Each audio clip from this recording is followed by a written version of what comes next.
Leo nitakufahamisha vitu viwili ama vitatu ambavyo unaweza ukatumia kumsaidia ndugu yako mwenye tatizo la kifafa. Chukua udi sulbi.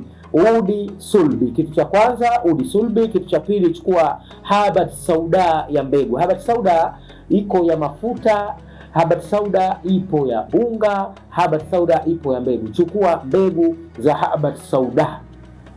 Baada ya kuchukua udi sulbi na habati sauda, changanya kwa pamoja, twanga kwa pamoja, vitwange kwa pamoja. Baada ya kuvitwanga, utakuwa unatumia mchanganyiko huu katika uji wako, ama katika maji ya moto, ama unaweza ukaweka katika asali. Mchanganyiko huu wa vitu viwili katika uji au maji ya moto au katika asali kwa muda wa siku 41.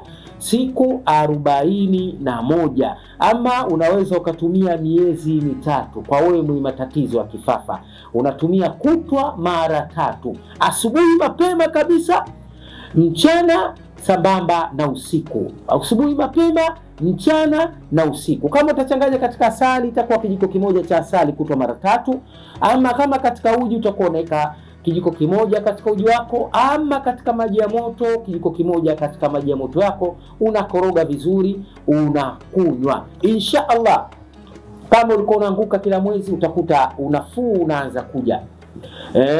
Mwisho wa siku tatizo litakuwa ni lenye kuisha moja kwa moja. Lakini dua ni kitu muhimu, kwa sababu tatizo hili linasababishwa na sheitani ukijini. Kwanza vunja nguvu kwa kutumia dua, sambamba ndio unatumia hizi dawa ambazo kwamba nimekuelekeza.